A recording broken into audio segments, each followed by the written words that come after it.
வணக்கம் நண்பர்களே, fat to fit ஜேர்னில இது நாள் 27. இன்னைக்கு ஒன்னே ஒன்று தான் நல்லா புரிஞ்சிச்சு.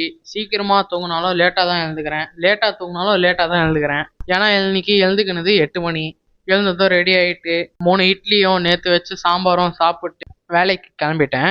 இன்னைக்கும் சீக்கிரமா கிளம்பணுன்றது ஒரு முயற்சியாக தான் இருந்துச்சு. ஆனால் 9 மணிக்கு மேலே தான் அங்கே போய் சேர்ந்தேன். வேலை செய்கிற இடத்துக்கு போன கொஞ்ச நேரத்துலேயே இன்னொரு கடைக்கு போயிட்டேன். அங்கே போயிட்டு இன்னைக்கு ஒரு மேக்னெட் கம்பல் வாங்கினேன். ரொம்ப நாள் போடணும் ஆசை. அது இன்னைக்கு நான் தொலைச்சிட்டேன். இன்னைக்கு சன்செட்டையும் மிஸ் பண்ணிட்டேன். பாத்தீங்களா நண்பர்களே, கண்ணாடி மஜாவா. ஆனா அது எந்த இல்லை. அப்புறம் வெளியே போற வேலை இருந்துச்சு கொஞ்சம், அதனால வெளியே போயிட்டு இருந்தோம். எப்பவுமே பெட்ரோல் பேங்காண்ட போனா நெருப்பு வச்சு விளையாடணும்னு தான் தோணுது. அதெல்லாம் ஒரு ஆசையா மட்டும் தான் வச்சுக்கணும். அப்புறம் 9 மணிக்கு மேல நான் வேலையை முடிச்சுட்டு கிளம்பிட்டேன். ஆட்டோவில் இந்திய குடிமகன்களோட அலப்பற பண்ணா பேசுறேன்னு ஒளறினே இருந்தாங்க. வந்து இறங்கின உடனே என் நண்பன் என்னை கூப்பிட்டு டீ கடைக்கு போகலாம் வாடான்ட்டான். கையில வெறும் 5 ரூபாய் தான் இருக்குன்னு சொன்னேன். அவன் கையில 1 ரூபாய் இல்லைன்ட்டான். அதனால டீ கடைக்கு போனோம், காசு கொடுக்காம டீ குடிச்சிட்டோம்.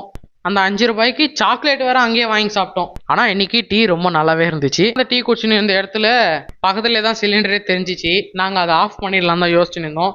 ஆனா டக்குன்னு போயிட்டு ஆஃப் பண்ணா சுத்தண்ணி பூச்சி ஊத்திட்டாங்க. நண்பனை நான் வழி அனுப்பி வச்சுட்டு வீட்டுக்கு வந்ததும் சின்ராசு கொஞ்சிட்டு, ஆனா இன்னைக்கு ஹேண்ட் ஷேக் கேட்டா சின்ராஸ் தரமாட்டான் தான் நினைச்சேன். ஆனா ஹேண்ட் ஷேக் கொடுத்துட்டான். என் மேல இன்னைக்கு தான் அவனுக்கு மரியாதை வந்துக்குது போலகுது. அப்புறம் ஃப்ரெஷ்அப் ஆயிட்டு என் டின்னரை முடிச்சுட்டு அதோட நாளை முடிச்சிங்கன்னா பாய் கைஸ். வீடியோ பிடிச்சிருந்தா லைக் அண்ட் ஃபாலோ பண்ணுங்க. நாளைக்கு பார்க்கலாம்.